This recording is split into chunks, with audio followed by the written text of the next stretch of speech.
बिस्मिल्लाहिर्रहमानिर्रहीम। अस्सलाम वालेकुम। कैसे हैं आप सब लोग?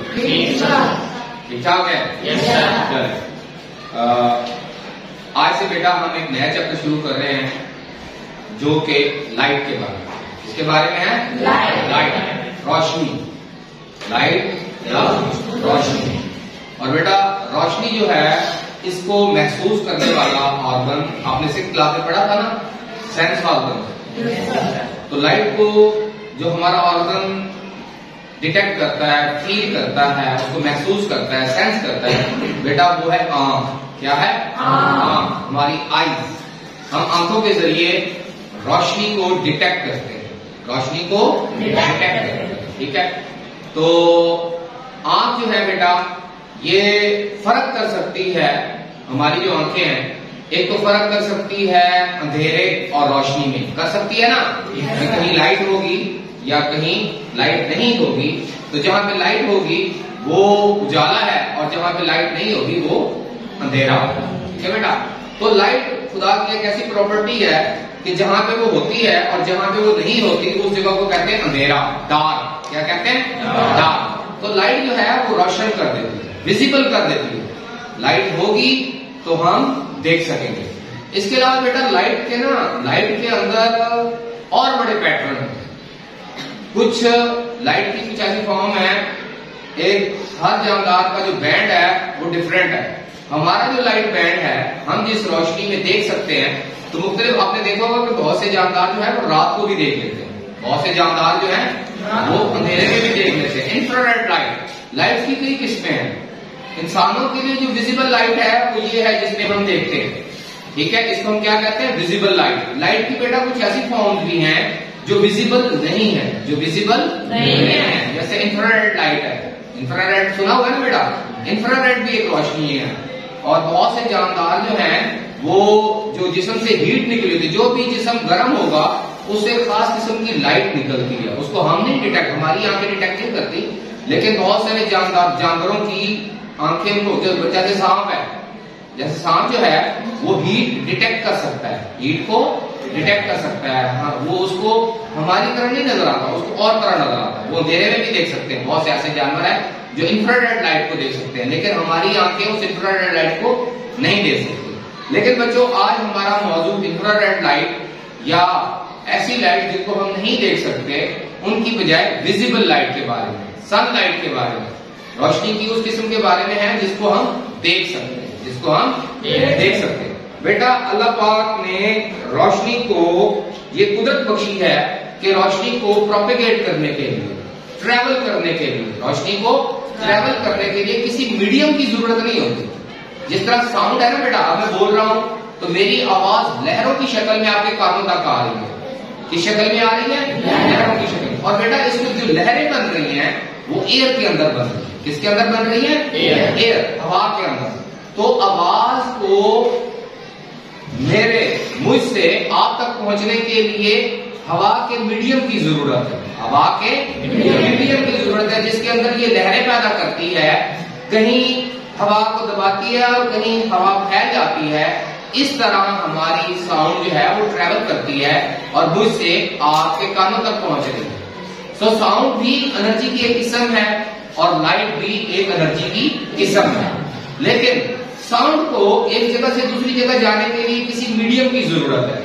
वो मीडियम चाहे ठोस हो, सॉलिड हो या लिक्विड हो, तो सॉलिड या लिक्विड हो, उस मीडियम के थ्रू ही साउंड प्रोपेगेट करेगी, एक जगह से दूसरी जगह ट्रैवल करेगी। लेकिन बेटा लाइट एक ऐसी एनर्जी की फॉर्म है जिसको ट्रैवल करने के लिए किसी मीडियम की जरूरत नहीं है, किसी मीडियम की जरूरत नहीं है। बेटा ऐसी जो वेव्स हैं, क्योंकि लाइट की जो वेव है वो जो है वो इलेक्ट्रोमैग्नेटिक वेव है। कौन सी वेव है? इसको हम क्या कहते हैं? Electromagnetic wave. ठीक है बेटा, जो लाइट की वेव्स होती हैं इनको हम इलेक्ट्रोमैग्नेटिक वेव्स कहते हैं। और इलेक्ट्रोमैग्नेटिक वेव्स को ट्रैवल करने के लिए, प्रोपेगेट करने के लिए किसी मीडियम की जरूरत नहीं होती। जबकि साउंड जो है ये भी एक एनर्जी की किस्म है, बट ये ऐसी एनर्जी की वेव है जिसको प्रोपेगेट करने के लिए, एक जगह से दूसरी जगह पे जाने के लिए किसी मीडियम की जरूरत है। जैसे बेटा पानी के अंदर अगर हम पत्थर फेंकें तो उसके अंदर लहरें बनती है ना, तो अगर पानी मीडियम होगा तो उसकी लहरें बनेगी ना।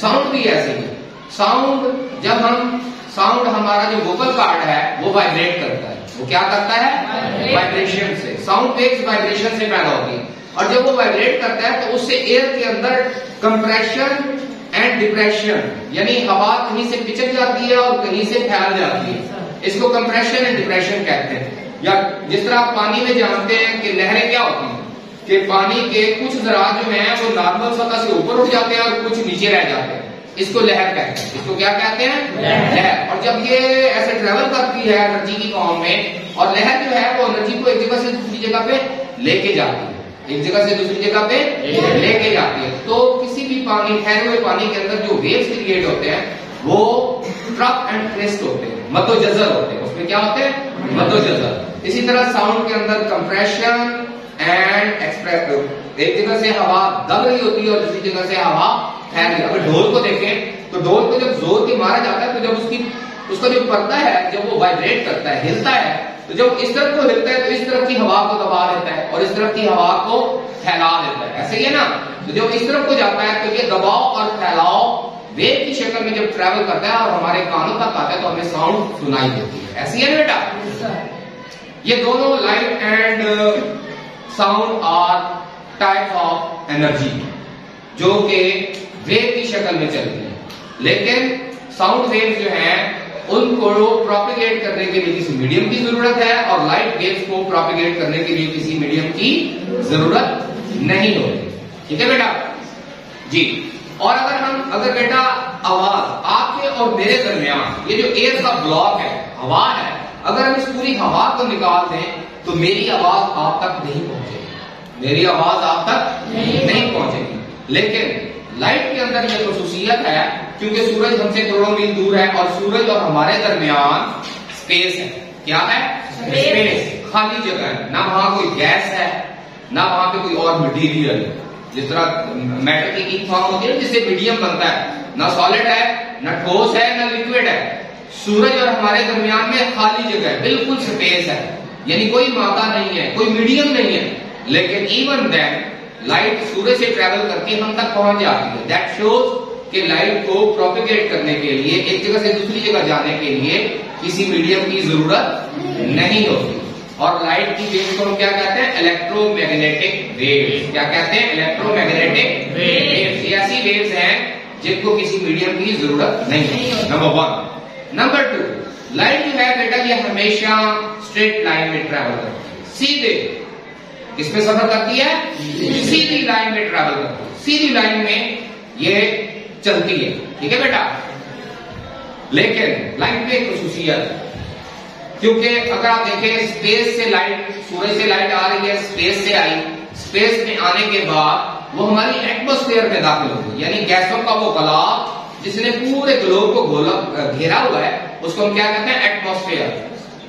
कुर्रे हवाई, क्या कहते हैं, कुर्रे हवाई। तो जो कुर्रे हवाई में दाखिल होती है, कुर्रे हवाई भी जो है हमारी गैसें जो हवाएं हैं ये ट्रांसपेरेंट है। क्या है, शफाफ है, तो इसमें से रोशनी गुजरती है।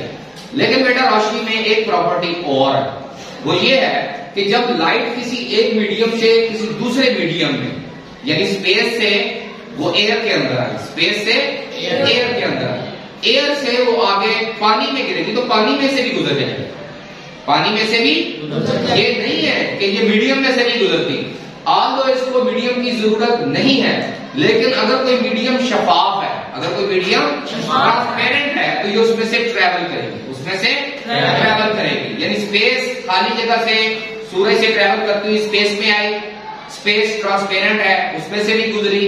और अगर रास्ते में कहीं वाटर है, वाटर ड्रॉपलेट्स है, बारिश हो रही है, उसमें से भी गुजर जाएगी। या कहीं अगर पानी खड़ा है तो यहाँ पे देखें ये ग्लास है, ये ट्रांसपेरेंट है ना बेटा, ये ग्लास ट्रांसपेरेंट है, ट्रांसपेरेंट, इसमें से रोशनी गुजर सकती है, तो इसमें से आर पार आप देख रहे हैं ना, तो इसी वजह से, क्योंकि रोशनी ट्रांसपेरेंट चीजों में से गुजर जाती है। अब ये ग्लास में से भी गुजर रही है, पानी के अंदर से भी गुजर रही है, ऐसा ही है ना।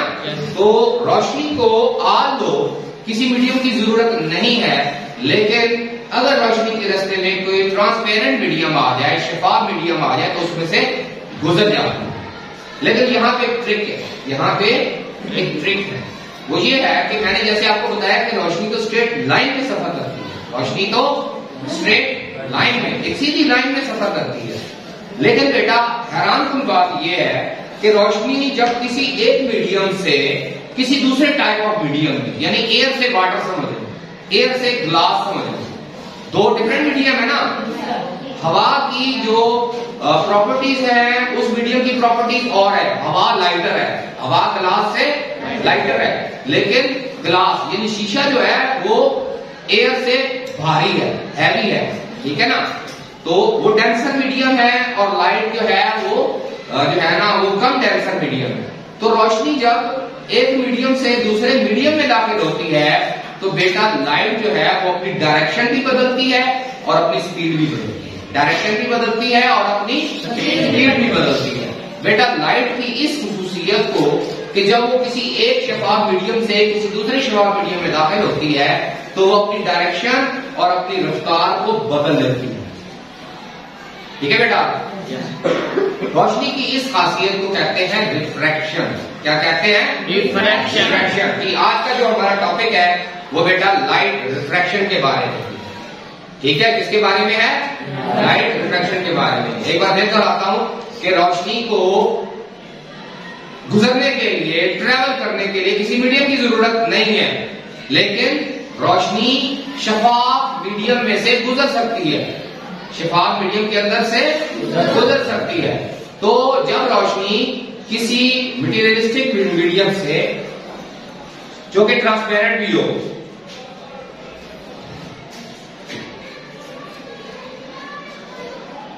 जी बेटा, तो लाइट जो है वो एक मीडियम से दूसरे मीडियम में जब ट्रेवल करती है तो वो अपनी डायरेक्शन को बदल लेती है और अपनी स्पीड को ही बदल लेती है।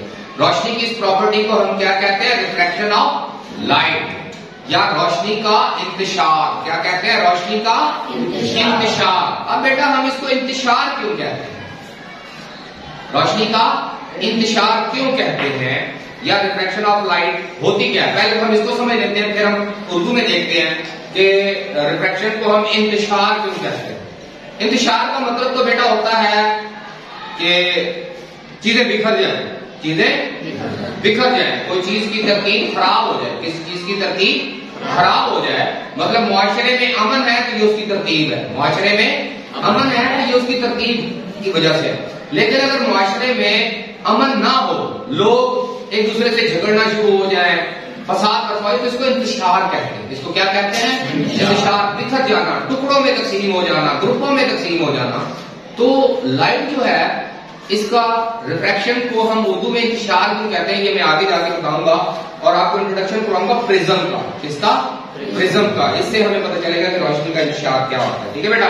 फर्स्ट ऑफ ऑल हम जरा रिफ्रैक्शन को साइंटिफिकली देखते हैं, रिफ्रैक्शन को साइंटिफिकली देखते हैं। जी बेटा, यहां पे बेटा मैंने डायग्राम बना दिया। ये जो चकोर सा आपको क्यूब नजर आ रहा है, इसको आप परसीव करें कि ये ग्लास का एक पीस है, शीशे का एक टुकड़ा है, चौड़ा सा एक शीशे का टुकड़ा है, ठीक है। अब इसके अंदर ये एक लाइट की रोशनी की एक रे, रोशनी की एक शुआ नजर आ रही है बेटा? Yes sir. इसको थोड़ा सा मैं ब्लू कर दूंगा। ये वाली जो रोशनी की शुआ है इसके साथ में ब्लू कलर लगा रहा है, ठीक है बेटा। ये वाली रोशनी की शुआ इस शीशे की सतह से टकरा रही है। किससे टकरा रही है? एक साइड से इसके साथ टकरा रही है और एक एंगल बना के टकरा रही है, टेढ़ी होकर टकरा रही है।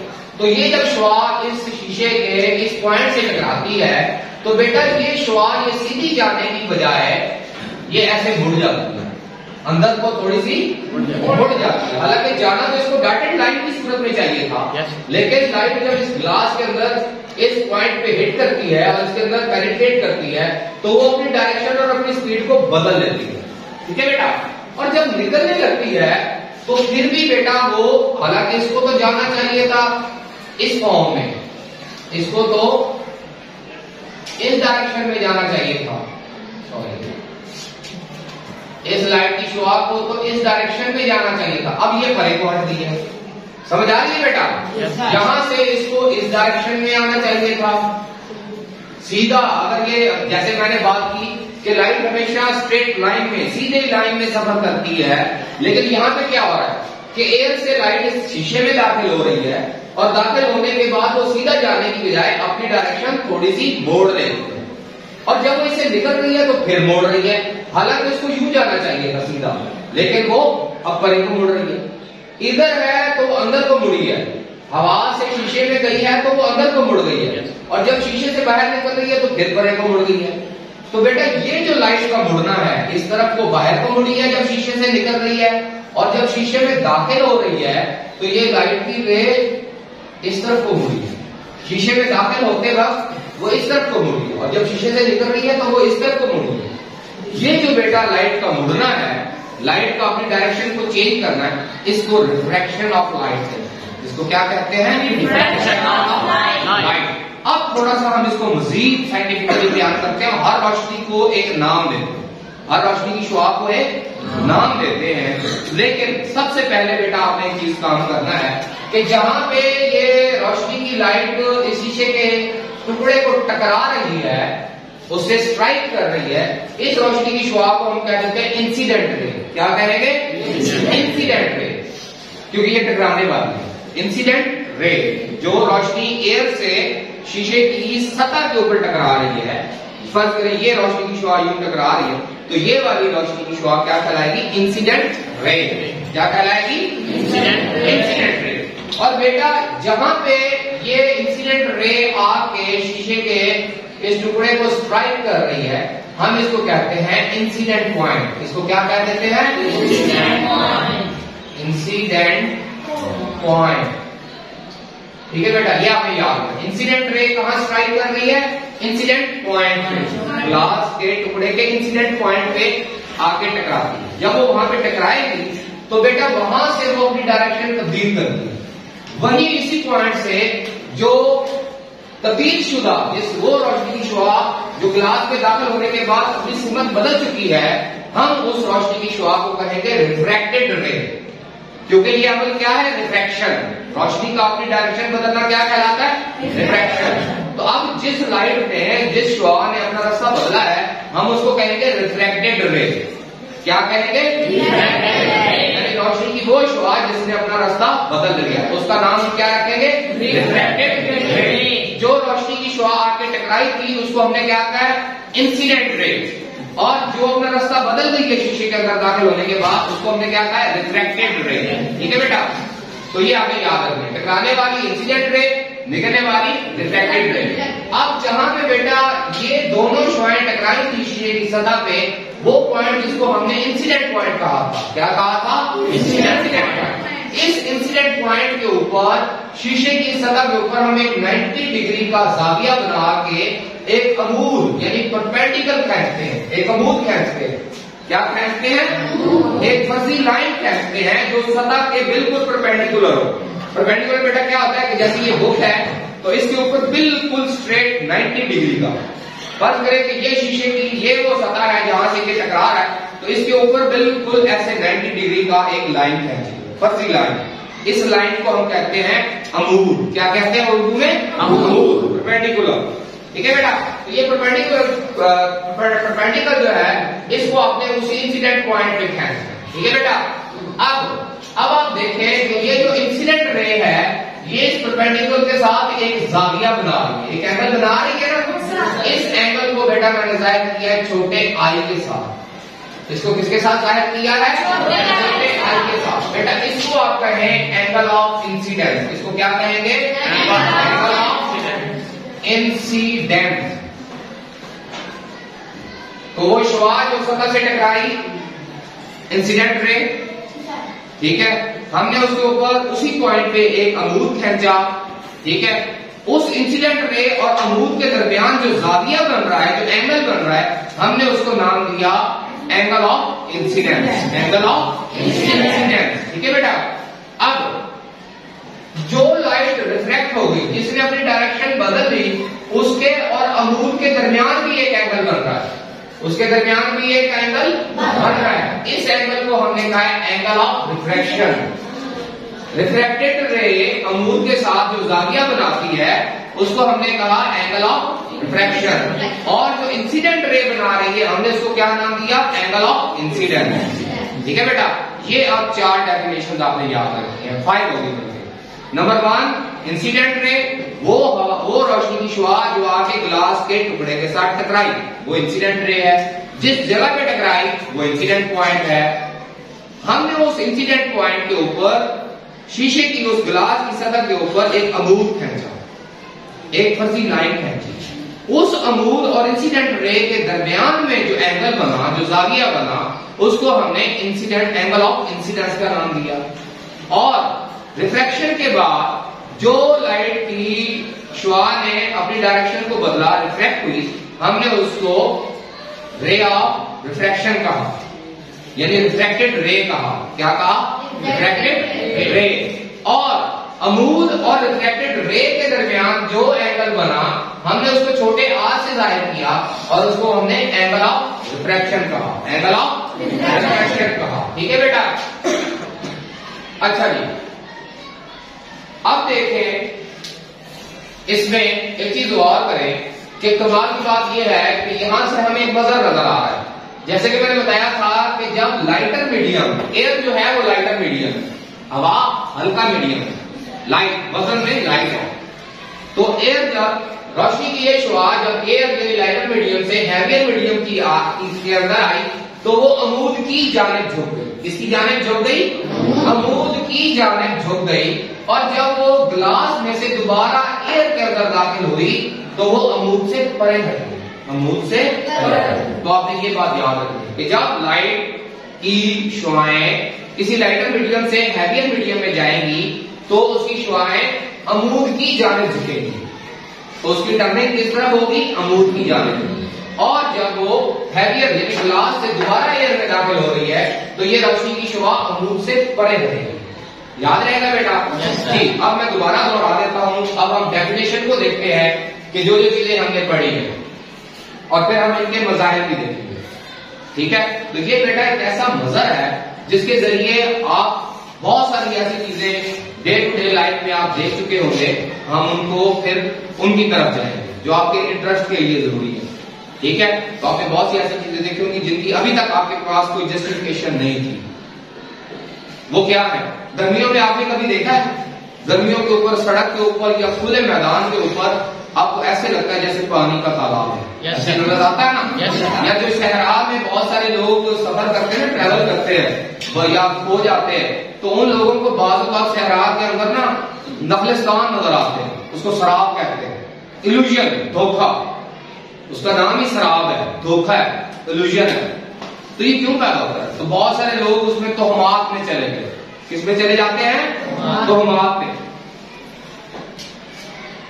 क्योंकि जब इंसानों को किसी चीज के मैकेनिज्म का नहीं पता होता ना तो वो उसको मरई ताकत को कह देते हैं। जैसे हम जिन्नों के नाम से लगा देते हैं ना मरई ताकत, तो जादू, तो गैर मरई ताकत की तरफ चले जाते हैं। लेकिन बेटा ये तो इस रिफ्रैक्शन की वजह से था, लाइट की इसी खुसूसियत की वजह से था। अब मैं आपको वो समझाऊंगा कि वो कैसे होता है, वो कैसे होता है। इसके अलावा भी आपने कई मजर देखे होंगे। फर्ज करें आपने देखा depth of pound through clear water. बाज़ औक़ात अगर आप कहीं पाउंड के नीचे या स्विमिंग पूल के या ट्यूबवेल का जो पाउंड होता है उसको अगर आप देखें, पानी खड़ा हुआ हो, क्लियर हो, तो आप देखते हैं कि आपको उसकी डेप्थ कम नजर आती है, उसकी गहराई कम नजर आती है। लेकिन जब आप उसमें कूदते हैं या कुछ डालते हैं तो वो ज्यादा गहरा नजर आता है। ये भी बेटा रिफ्रैक्शन ऑफ लाइट की वजह से। किसकी वजह से है? Refraction of light. क्योंकि जब रोशनी की शुआ जो है वो दाखिल होती है हैवियर एयर से, अब फर्क ये ग्लास नहीं वाटर है, तो वो अपना रास्ता बदलती है, अपना रास्ता बदलती है। अगर ये सीधी आती तो इसने ज्यादा सफर करना था, अगर ये इस बॉटम तक आती तो इसको ज्यादा सफर करना पड़ना था ना। yes, तो इसके जरिए आपको डेप्थ जो है वो ज्यादा नजर आनी थी। अगर लाइट ना मुड़ती तो इसको ज्यादा सफर करना पड़ना था पानी के अंदर, लेकिन मुड़ने की वजह से उसको कम सफर करना पड़ा। अब इस कम सफर करने की वजह से वो हमें डेप्थ कम नजर आती। समझ आ रही है बात की? क्योंकि अगर इस शुआ को होती तो ये ज्यादा सफर करने के बाद यहां पे बनाती डेप्थ, लेकिन क्योंकि ये मुड़ गई है तो डेप्थ यहां पे आ गई। अब इसका डिस्टेंस और इसका डिस्टेंस फर्क आ गया। ये लंबी लाइन बनेगी अगर मैं यहां बॉटम तक खींचूं, और ये छोटी बनती, जितनी ये छोटी हुई है उतनी ही हमें डेप्थ कम नजर आ रही है। ये भी एक इल्यूजन है, ये रोशनी की इस प्रॉपर्टी की वजह से। ठीक है बेटा, एक और चीज देखिए, फर्ज करें कि ये आपके पास एक ट्रांसपेरेंट ग्लास है, मैं इन फूलों को थोड़ी देर के लिए निकालता हूं। अभी देखिए ये बेटा, ये जो फूलों की स्टेक है ये बिल्कुल स्ट्रेट है, टूटी हुई तो नहीं ना बीच में। तो अब देखिएगा, अब मैं इसको इसमें डाल रहा हूं एक एंगल के जरिए। अब क्या नजर आ रहा है, जैसे ये ब्रेकेज है, जैसे ये यहाँ पे ब्रेक आ गया ना बेटा। Yes sir. कि ऊपर वाली डंडी जो है वो और तरफ जा रही है, नीचे वाली और जो हवा में है वो कहीं और है, और पानी में जो है ऐसे लगता है जैसे टूट गई है। ऐसा लगता है जैसे टूट गई है। तो ये भी बेटा इसी रिफ्रैक्शन की वजह से, किस वजह से है रिफ्रैक्शन। क्योंकि जब किसी एंगल से, अब दूसरी एक और चीज अंडरस्टैंड करें कि जब ये रोशनी की शुआएं टेढ़ी होके दाखिल होती हैं, मैंने इसको एंगल बनाया ना बेटा, एक एंगल से दाखिल होती हैं तो फिर रिफ्रैक्शन होता है, तो फिर रिफ्रैक्शन, फिर डायरेक्शन बदलती है। लेकिन बेटा अगर किसी सतह के बिल्कुल अमूदन को रोशनी की शुआ दाखिल हो तो उसमें रिफ्रैक्शन नहीं होगा, उसमें रिफ्रैक्शन नहीं होगा। इसके लिए एक एंगल से दाखिल होना जरूरी है, इसके लिए एक एंगल से दाखिल होना जरूरी है। अब फर्ज करें कि यह मैं यहां से यूं डालता हूं तो ऐसे लगता है कि ये ब्रेक हुई है, समझ आ रही है? Yes sir.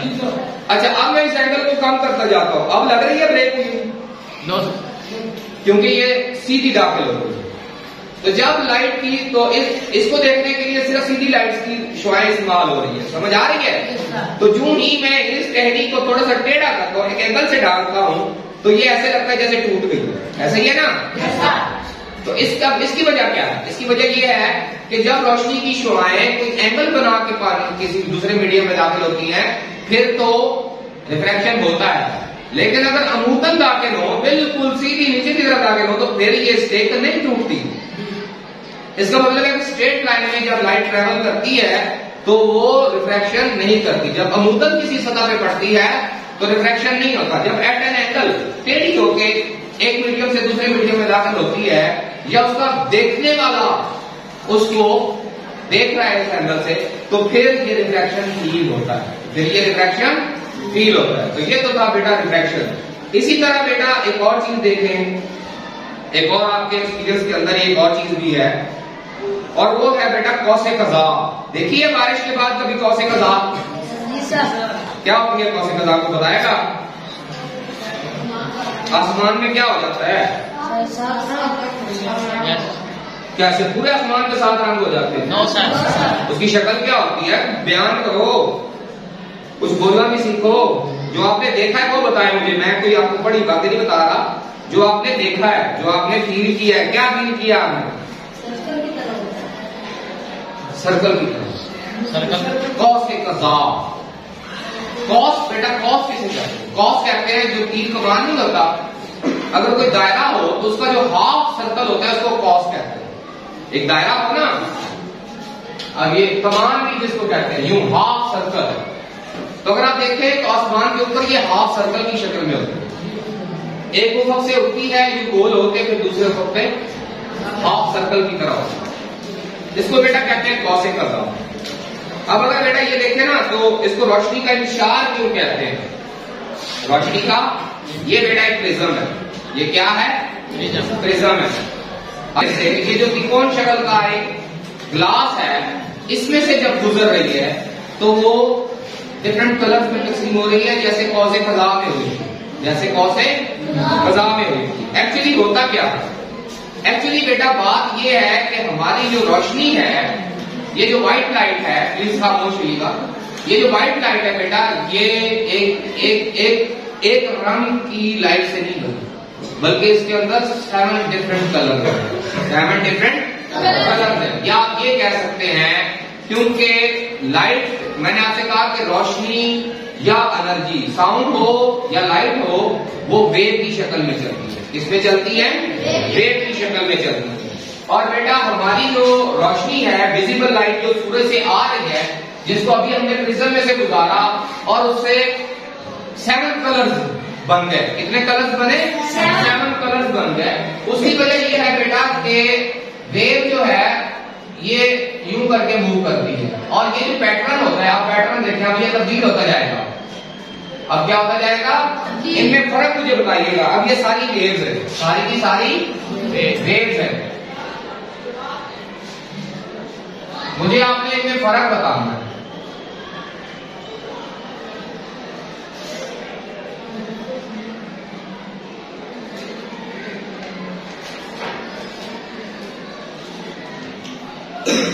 हाँ जी, इनमें क्या फर्क है कि ये जो है इसकी वेवलेंथ लंबी है, इसकी वेवलेंथ, ये जो फासला है यहां से लेके यहां तक का फासला इसका लंबा है, इसका उससे तकरीबन थोड़ा सा और छोटा है, इसका और इसका फासला और छोटा हो गया, इसका और इसका फासला और छोटा हो गया। तो ये है चारों की चारों वेव्स है, चारों की चारों वेव्स है, लेकिन इनका जो ये जो फासला है इसको बेटा कहते हैं वेवलेंथ। इसको क्या कहते हैं, वेवलेंथ। एक लहर से दूसरी लहर के दरमियान फासले को वेवलेंथ कहते हैं, या एक लहर का जितनी वो चौड़ी होती है उसको उसकी वेवलेंथ कहते हैं। बेटा हमारी जो लाइट है वो इस तरह की 7 डिफरेंट वेवलेंथ से बनी होती है, 7 डिफरेंट वेवलेंथ से बनी होती है, ठीक है बेटा। तो एक तरफ जो है वो बड़ी वेवलेंथ वाली हो जाती है, फिर उससे छोटी वेवलेंथ वाली, फिर उससे छोटी वेवलेंथ वाली, फिर उससे छोटी वेवलेंथ वाली। तो जब ये इस तरह व्हाइट कलर में होती है, मिक्स होती है, तो बेटा हमें व्हाइट नजर आती है, बल्कि व्हाइट क्या, ट्रांसपेरेंट, कलरलेस नजर आती है। किस तरह नजर आती है, कलरलेस, बेरंगी नजर आती है। लेकिन जो ही जब हम इसको प्रिज्म से गुजारते हैं, यानी वो एयर मीडियम से ग्लास मीडियम में आती है, तो वो ये जो वेव्स हैं ये एक दूसरे से जुदा हो जाती है, एक दूसरे से जब ये जुदा होती है तो हर वेवलेंथ का अपना रंग है, हर वेवलेंथ का अपना रंग है। अब ये जुदा क्यों होती है, क्योंकि बेटा ये जो प्रिज्म है इसके अंदर जो ग्लास की मिटाई है वो चेंज हो रही है, उसका जो दाखिल होने का एंगल है वो चेंज हो रहा है। अगर आप देखें तो ये एंगल ऑफ इंसिडेंस इसका तब्दील हो रहा है, टेढ़ा है ना। ये अब जब ये तब्दील होता है तो हर जो डिफरेंट वेवलेंथ की जो उसके अंदर शुआ है वो एक दूसरे से जुदा हो जाती है। जब ये मिक्स होती है तो ये कलर है, यानी बेरंगी रोशनी है, सफेद रोशनी है, व्हाइट लाइट है, ठीक है बेटा। लेकिन चूंकि वो प्रिज्म से गुजरती है तो वो जो मिक्स हुई है, जो मिक्स होने के बाद व्हाइट हो गई है या कलरलेस हो गई है, तो जब वो इससे गुजरती हैं तो वो डिफरेंट एंगल से मुड़ती है, डिफरेंट एंगल से, हर वेवलेंथ की लाइट डिफरेंट एंगल से मुड़ती है। जब वो डिफरेंट एंगल से मुड़ती है तो वो अलग हो जाती है, और जब अलग होती है तो अपना अपना रंग शो करना शुरू करती है, अपना अपना रंग शो करना शुरू कर देती है।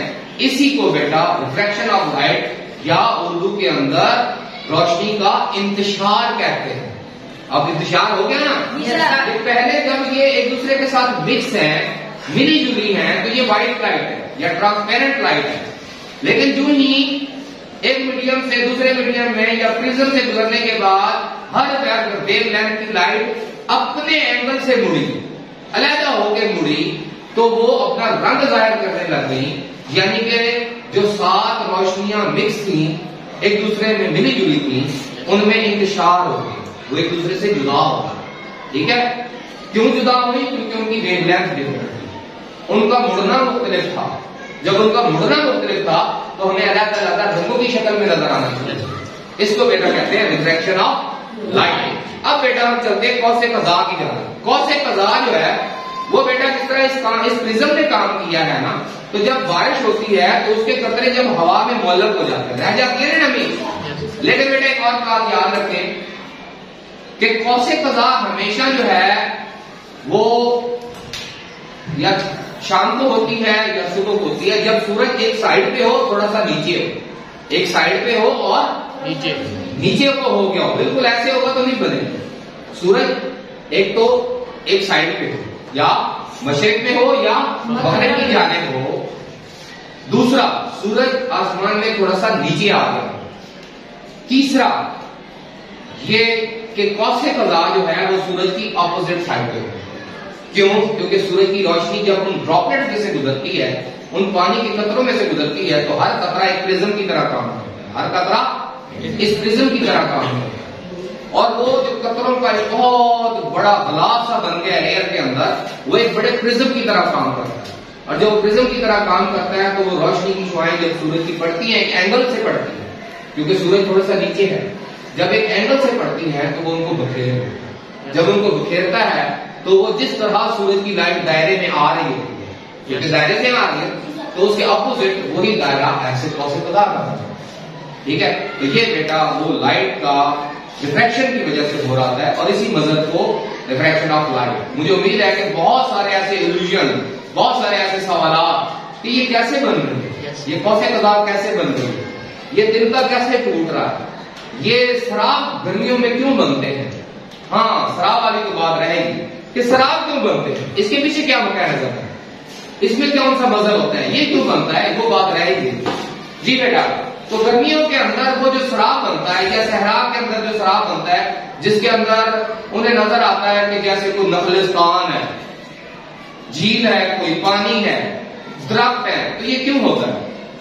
ये बेटा इसलिए होता है कि जब गर्मियां होती हैं तो वो जो मैदान है या वो जो सड़क है, जब उसके ऊपर धूप पड़ती है, उसके ऊपर धूप पड़ती है, गर्मी पड़ती है, तो वो जमीन के साथ जो हवा की जो लेयर है वो गर्म हो जाती है, और जब वो गर्म होती है तो वो बाकी हवा से हल्की हो जाती है, बाकी हवा से वजन में लाइट हो जाती है, वजन में लाइटर हो जाती है, और उससे ऊपर वाली जो एयर है वो वजन में थोड़ी सी भारी होगी। अब एयर एक ही है, लेकिन टेम्परेचर की वजह से एक लाइटर मीडियम बन गया, एक हैवियर मीडियम बन गया।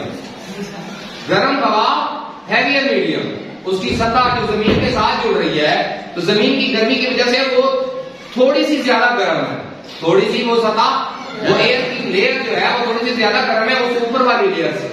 तो जब रोशनी की शुआएं उसके अंदर दाखिल होती हैं तो वो टेढ़ी हो जाती है, क्योंकि एक लाइटर मीडियम बन गया और एक हैवियर मीडियम बन गया। एक ठंडी हवा का एक सतह बन गई और दूसरी जो जमीन के साथ है वो गर्म और लाइटर एयर बन गई। तो जब लाइट की शुआएं दूर से आती हैं तो जब उसमें से गुजरती है तो वो टेढ़ी हो जाती है, हमें टेढ़ी होने की। अब जब वो टेढ़ी होती है तो दूर कहीं ना कहीं का मंजर, दूर कहीं ना कहीं का मंजर मुझे ऐसे लगता है कि वो वहां पे है। समझ आ रही है? कहीं से दरख्त, कहीं पे पानी, तो वो मुझे ऐसे लगता है जैसे वहां का मंजर दिख रहा है। या फिर ये होता है अगर कोई मंजर नहीं दिख रहा तो ये होता है कि एक लाइटर मीडियम है और एक हैवियर मीडियम है, जब उससे रोशनी की शुआएं गुजरती हैं तो वो मुड़ जाती है। जब मुड़ती है तो मुझे वो जैसे जैसे वो एयर मुड़ेगी मुझे वो पानी की तरह नजर आएगी। समझ आ रही है? होता क्या है कि वो गर्म एयर उठती है और ऐसे ऐसे उठती है, जैसे जैसे वो हिलेगी गर्मी की वजह से वो मुझे पानी की तरह नजर आएगी। ऐसे ही नजर आता है ना। दैट्स व्हाई कि जमीन गर्म हो जाती है, हवा की छोटी सी जो पतली सी परत है वो भी गर्म हो जाती है, उससे ऊपर वाली परत जो है वो निस्बतन ठंडी होती है। अब ठंडी और गर्म हवा एज ए डिफरेंट मीडियम काम करती है।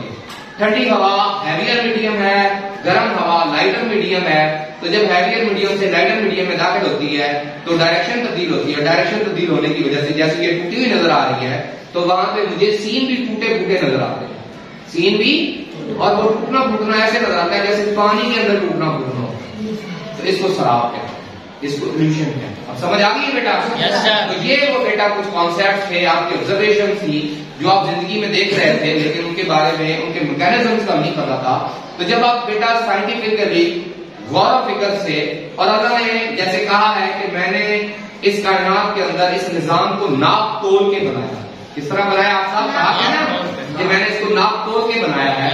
तो जब आप किसी नाप तोल के एंगल से, विजडम के साथ, किसी खास एंगल के साथ, किसी खास हिकमत के साथ, नापे तोले अंदाज में, जैसे आज हमने इस स्लाइड को देखा है, तो हमें खुदा के क्रिएट किए हुए, अल्लाह पाक के क्रिएट किए हुए मज़ाहिर, इन चीजों के अंदर कि जो उसने नाप तोल रखा है, जब हम उसको समझते हैं तो इस कायनात के अंदर बहुत सारे ऐसे मजहर हैं जिनके बारे में हम तोहमात का शिकार हैं, जिनके बारे में हम तोहमात का शिकार है कि हमें दूर पानी नजर आ रहा है, ये जो कौसे कदा है, ये कमाल है, ये कैसे टूट जाती है। ठीक है, तो अगर हम इनको असल विजडम तक, असल हिकमत तक पहुंच जाए तो हम इनसे फायदा उठाते हैं, तो हम इनसे फायदा उठाते हैं, हम तोहमात से निकल जाते हैं, हम वहम से निकल जाते हैं और हम यकीन में आ जाते हैं। तो अल्लाह हमें चाहता है कि हम यकीन हासिल करें। क्या हासिल करें? यकीन। क्योंकि जब आपको किसी चीज पे यकीन होता है तो आपको कॉन्फिडेंस आता है, आपका एतमाद आता है, खुद ही आती है, और खुद ही जो है वो इंसान को खुदा तक लेके जाती है। खुदी कहां तक लेके जाती है? खुदा तक लेके जाती है। तो बेटा इल्म हासिल करना जरूरी है और चीजों के अंदर जो विजडम है और हिकमत है उसको हासिल करना जरूरी है। जैसे कि हजरत अली करम वजह ने फरमाया है कि हिकमत मोमिन की मिरास है, जहां से मिले ले लो। मुझे उम्मीद है कि आपने आज के इन बातों से बहुत कुछ सीखा होगा और बहुत सारी ऐसी तहमत और वहम जो है वो आपके जहन से निकले होंगे। अब आप जब इन चीजों को देखेंगे तो आपको देखने का नजरिया बिल्कुल बदल जाएगा और जब आप उसके बारे में बात करेंगे तो आपकी बात बड़ी साइंटिफिक, बड़ी हिकमत वाली और बड़ी मेच्योर होगी। ऐसे ही है ना बच्चों? Yes sir. तो मुझे उम्मीद जरूर है कि आप इन चीजों को याद करेंगे और कल के लिए जो आपके असाइनमेंट्स हैं बेटा वो ये है कि आपने इन तमाम टर्मिनोलॉजीज को याद करके आना है। Incident ray, point of incident, angle of incident, refraction, refracted रे, एंगल ऑफ रिफ्रैक्शन और रिफ्रैक्शन की डेफिनेशन और रिफ्रैक्शन के जो मज़ाहिर हैं इनकी एग्जाम्पल कि पानी की डेप्थ का कम नजर आना, पेंसिल का ग्लास के अंदर टूटा हुआ नजर आना, ग्लास और वाटर के अंदर गौसे कज़ा का बनना और गर्मियों के अंदर खुले मैदान या सड़क के ऊपर सराब का नजर आना, वो किस वजह से है? रिफ्रैक्शन ऑफ लाइट या रोशनी के इंतशार की वजह से। और वो ग्लास का तिकोन टुकड़ा जो रोशनी को उसके रिस्पेक्टिव 7 कलर्स में तकसीम कर देता है, बेटा इसको कहते हैं prism. Thank you very much. Allah Hafiz. Pakistan.